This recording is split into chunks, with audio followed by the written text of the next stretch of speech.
కొంతకాలం కిందట బ్రహ్మదేవుని ముంగిట రెండు ఆత్మలు కోరుకున్నవి ఓ వరం.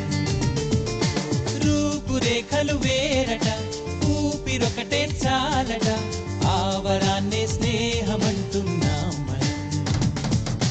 కంటి పాపని కాపు కాసే జంట రెప్పల కాపలాగా నిండు చెలిమికి నువ్వు నేను నీడనివ్వాలి.